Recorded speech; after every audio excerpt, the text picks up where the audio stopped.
The Lyrians reached the outer defenses of the camp where the Nilfgaardians had taken Braithwaite's food stores. Rayla delivered her report. 3 heavy infantry regiments, Nazari arbalists, The warrior said. and I heard neighing, so they've cavalry as well. Meve said nothing, working it over in her head. The fate of the starving villagers weighed on her heart. But was it worth risking heavy losses to aid them? The Nilfgaardians keep food in storage and watch it rot while peasants perish from hunger. Will we allow this? The queen said, addressing her soldiers. Cried the soldiers. I didn't think so. Meve said with a smile as she drew her weapon. Lyrians, attack!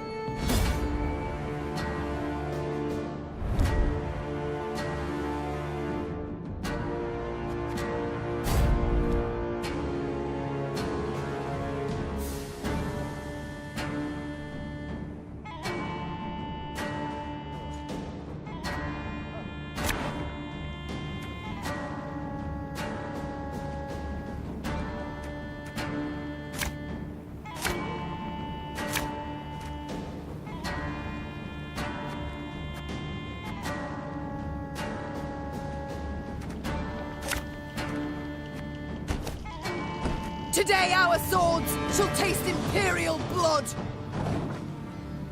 101, 102, 103.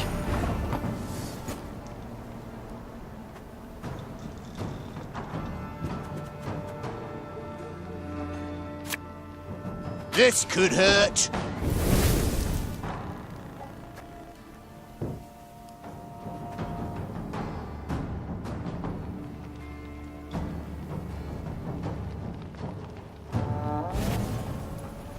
Shh, cork it.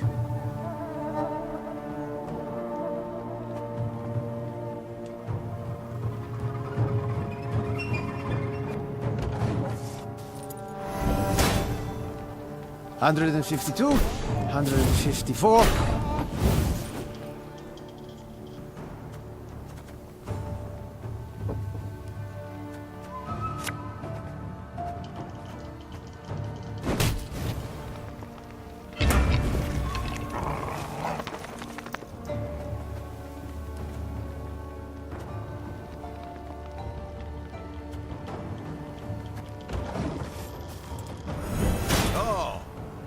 Wise choice.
Order!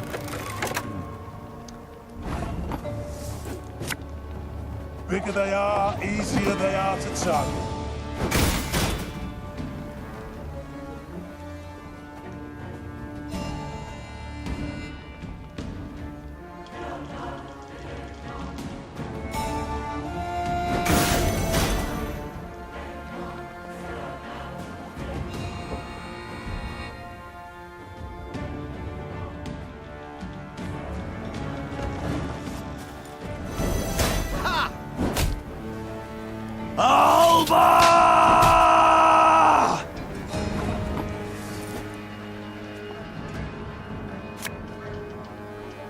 Her Majesty knows what she's doing.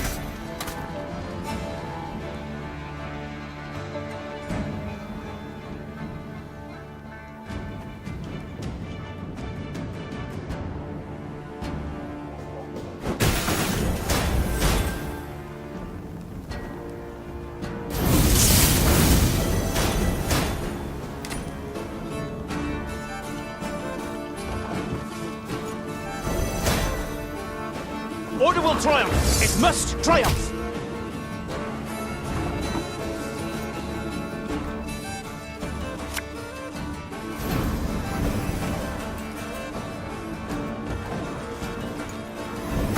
Ha! Destiller Zweifel!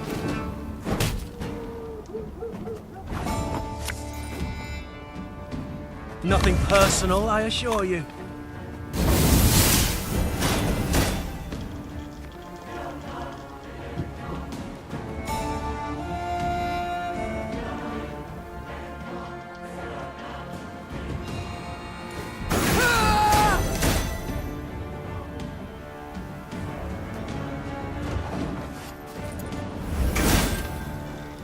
Ep13.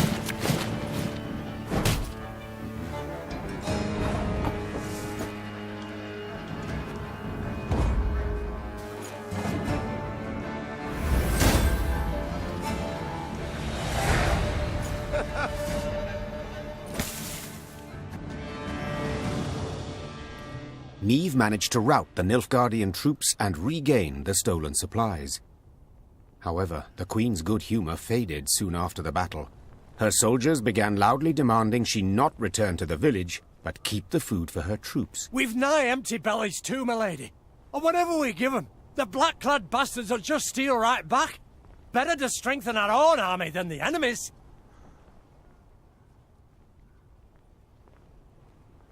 Easy it would have been to take offense at the soldier's words, to accuse him of greed. But his words held much merit. Niamh's army had no less need for the food than the peasants, and in war-ravaged Edirn there were few chances to replenish their supplies. After a moment's hesitation, the Queen announced her decision. We shall divide the food. Half we return to the peasants, half we keep for ourselves.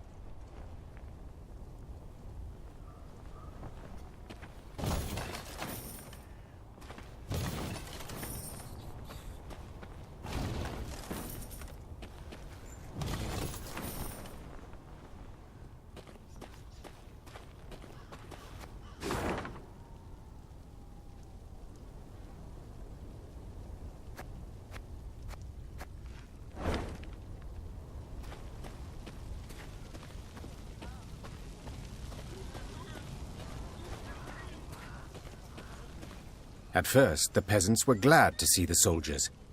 But their joy quickly turned to anger when they found Niamh had decided to return only half the recovered supplies. And for a queen to stoop so low, robbing good folk, starving good folk. Ugh. Niamh refused to argue with the villagers. Yes, justice was on their side. But in times of war, justice counts for little.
One boat's all I need.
Meave's mount reared and flattened its ears, spooked for no visible cause.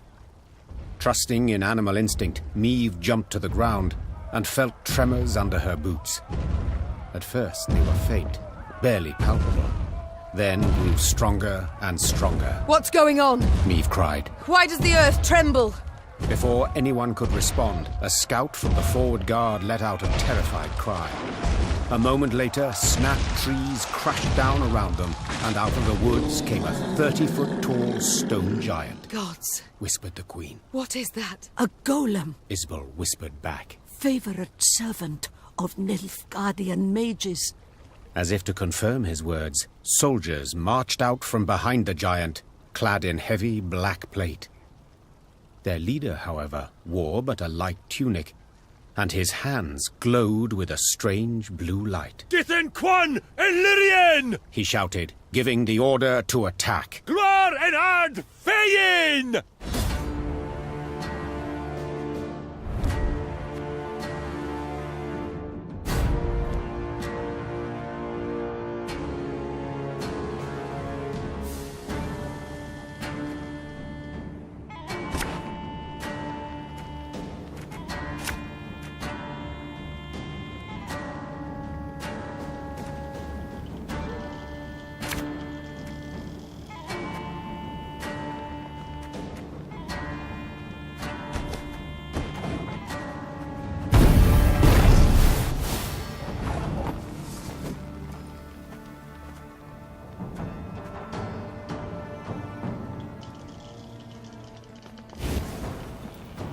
Thing about slings, they hide well.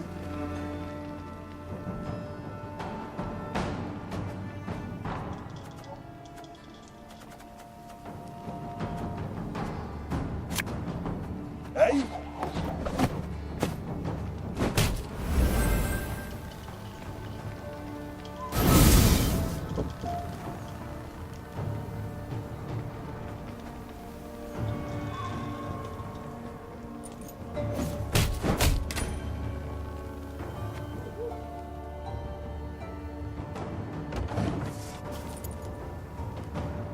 Utter your wish. Adart!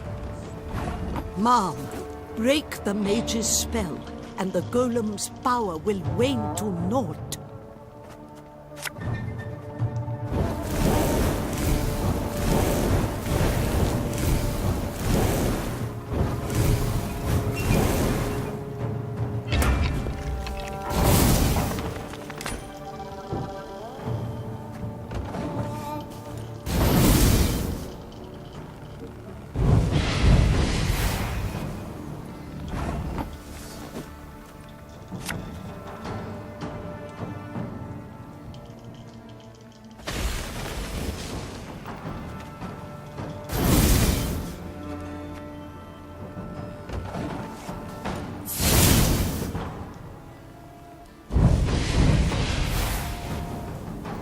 The mage! Kill the mage! Ever have a stone knock out one of your teeth?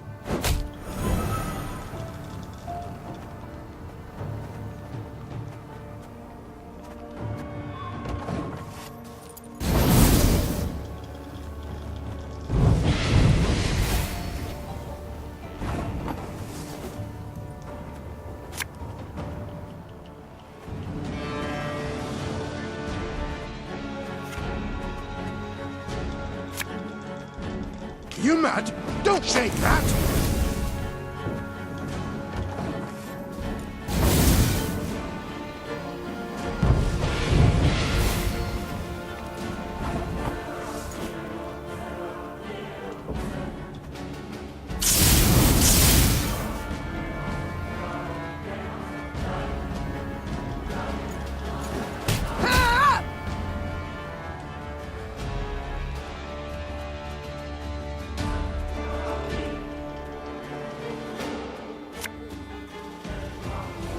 My pain serves a purpose.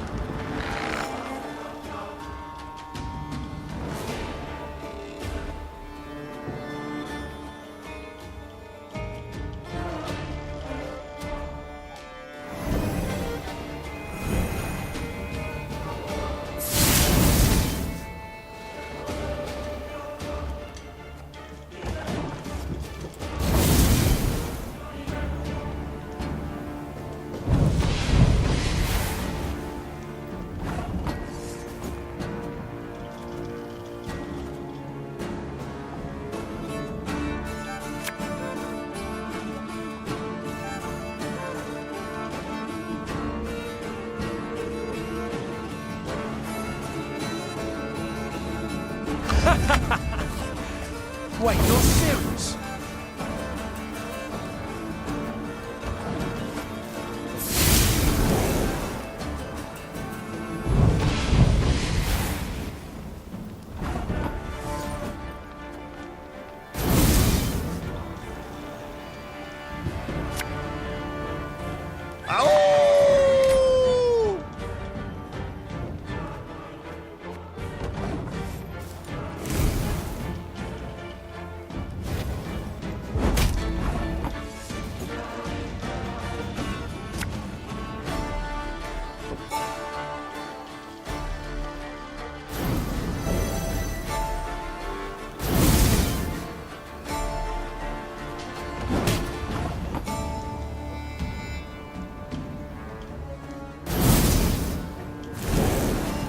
Your Grace, it worked!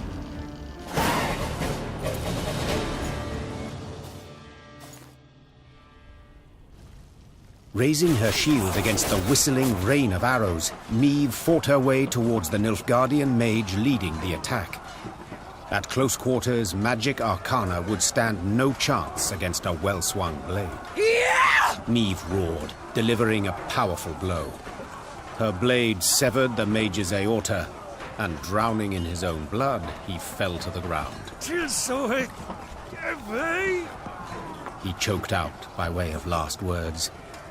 Then the blue aura coming from his hands flickered out, and the stone giant thundered to the ground in pieces. When the dust of the battle had settled, the Queen ordered her men to search the Nilfgaardian camp.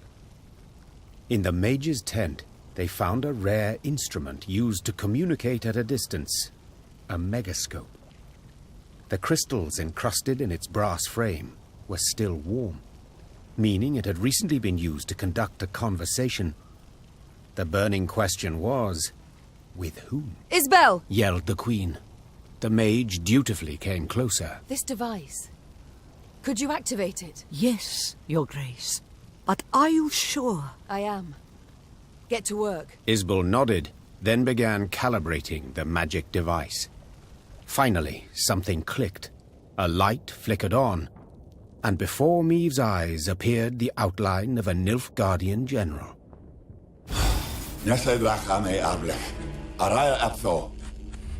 Speak common, please.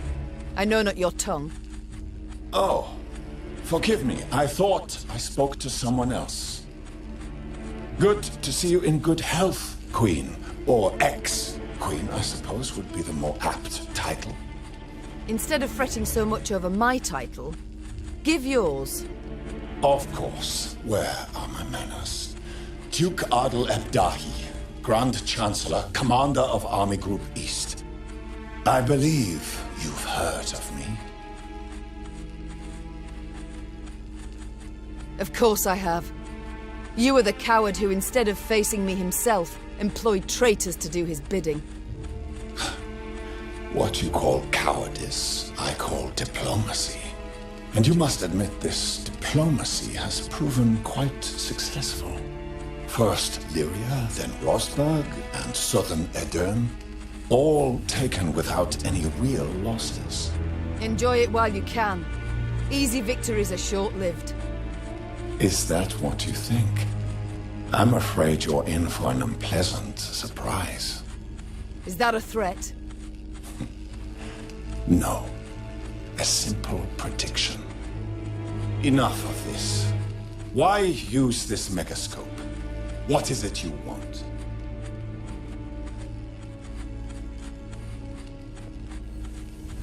I wanted to see the man who's butchering Edirne. The man responsible for the deaths of thousands of women, elders and children. Then your desire has been satisfied. It was I who gave the order to cleanse this land of unwanted elements, to prepare it for settlement, for... Unwanted elements? Those are living folk you speak of. If you were to look at this war in historical perspective, considering the wider geopolitical context, forget it. It's impossible for you to grasp.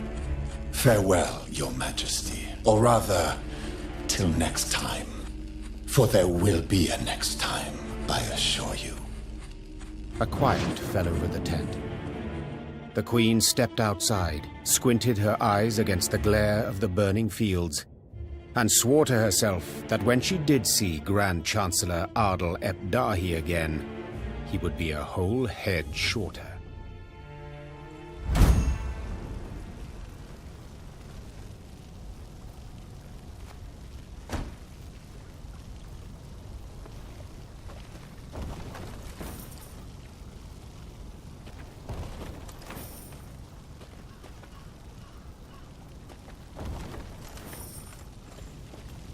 All destroyed. As if nobody lifted a finger against the Nilfgaardians. King surely ordered all his armies to return to Aldersburg. Took cover behind its walls. I do not wish to dismay, but after what we saw at Rossburg... Enough doomsaying, Gascon.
You mad? Don't shake that!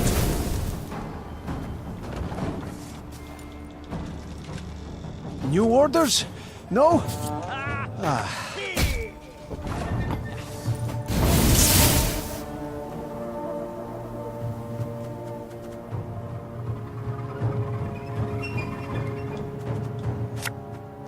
Bigger they are, easier they are to target. I'd hoped we could solve this some other way.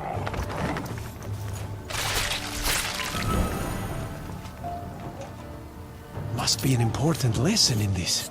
But what?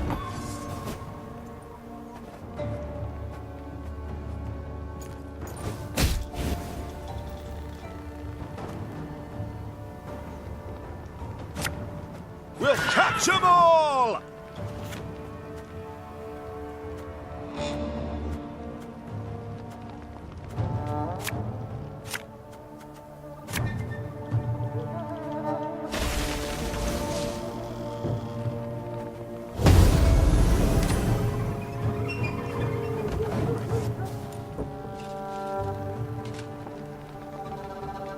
Your life is mine now.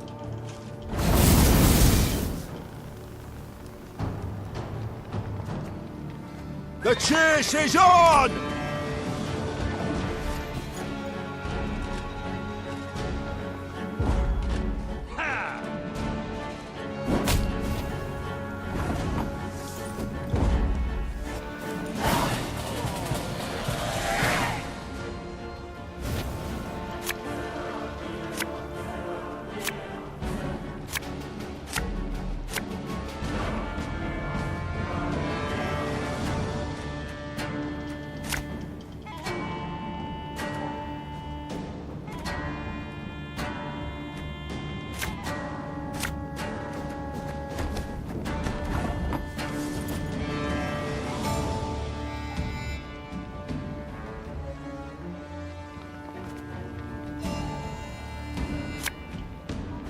Her Majesty is exceptional.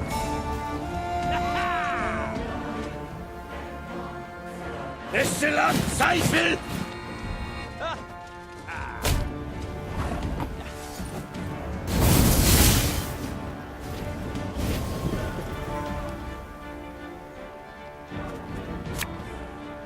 This harvest, we'll be reaping black-clad heads.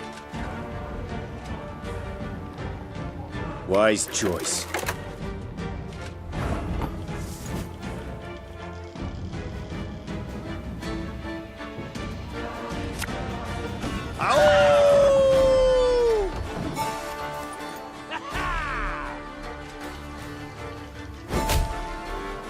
Order!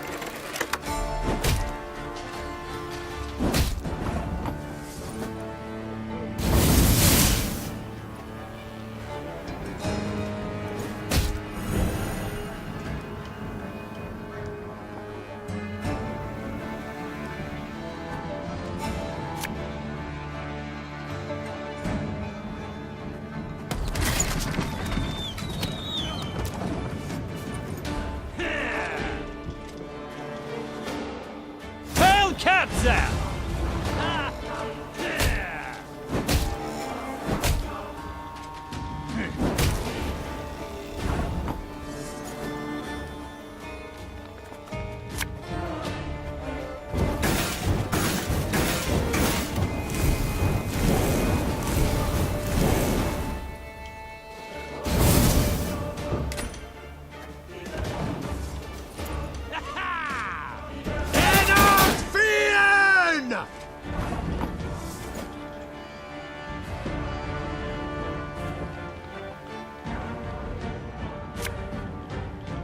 We got a job to do.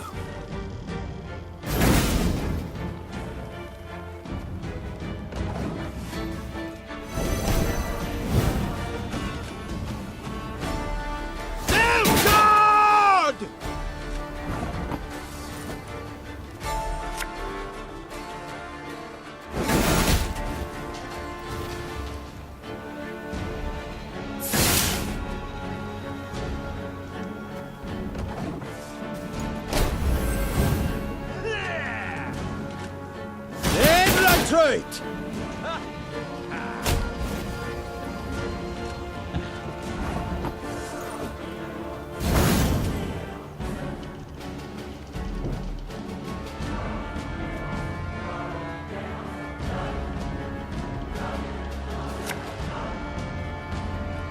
Thing about slings, they hide well.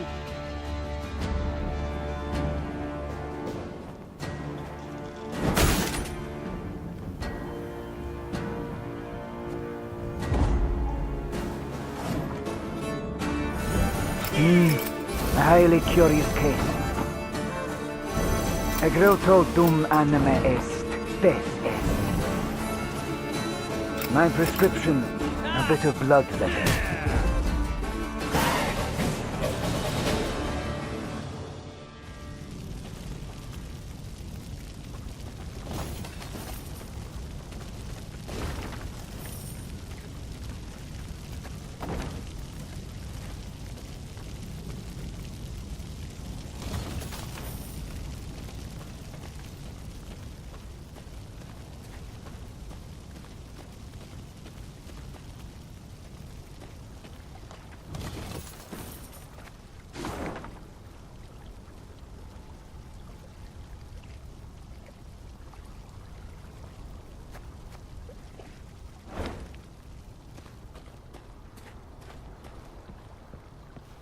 Coming across a small brook, Meve ordered her soldiers to replenish their water supplies. When they returned, it was with empty water skins and troubled expressions. Milady, the water tastes of blood. Not like black pudding, mind, but rancid, filthy. Meve had no choice but to march on. She gulped dryly and wondered how to interpret this strange event. An omen, perhaps? A warning from the gods? She soon learned the truth. Following the brook upstream, the Lyrians arrived at a small pool. Bobbing on its surface were dozens of corpses. A young woman caught Meve's gaze, Her long hair spread delicately atop the water, wide-open eyes reflecting the sky, a fine nose peppered with freckles, and a gaping wound slashed across her throat. We shall stop here, The Queen said calmly. and give these souls a proper burial. Reynard, send scouts.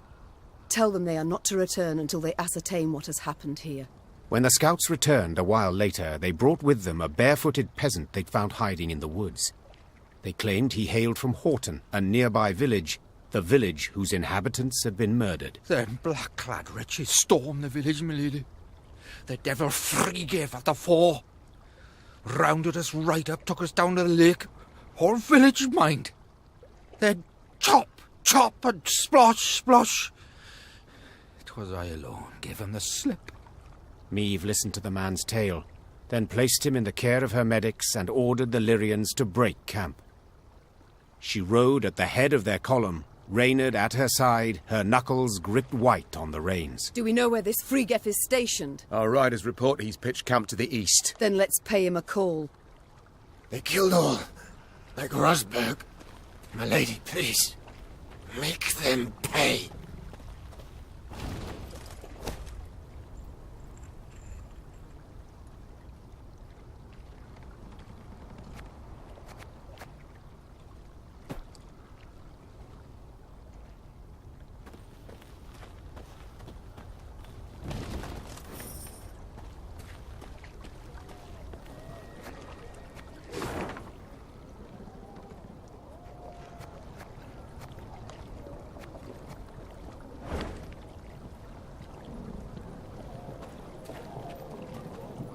The Lyrians had no trouble finding Vrigef's camp.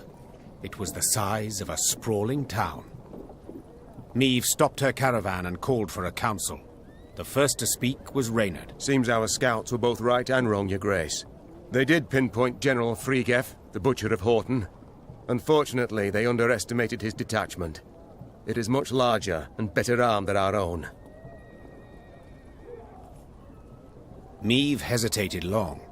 Few deserved punishment more than this Vrigef, but she concluded attacking his superior forces bore too much risk.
Thing about slings, they hide well.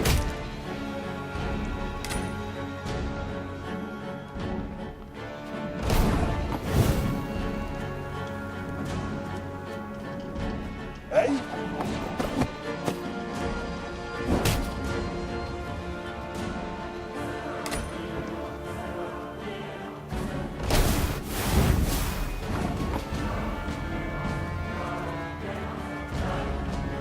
Never have a storm knock out one of your teeth.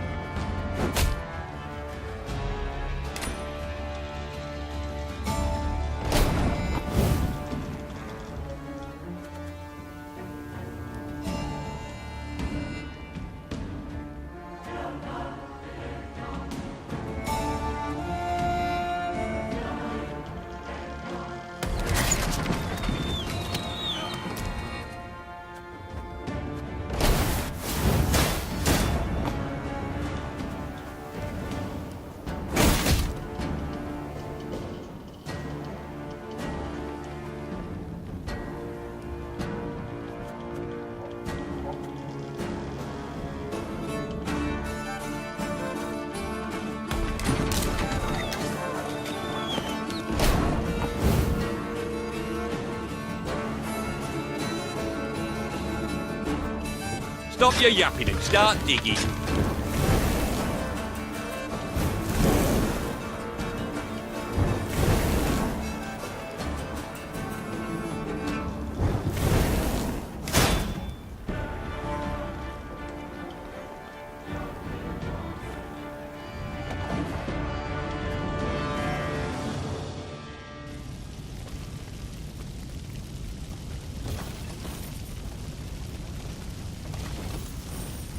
Took but one damned week, and the army was shattered to bits and pieces.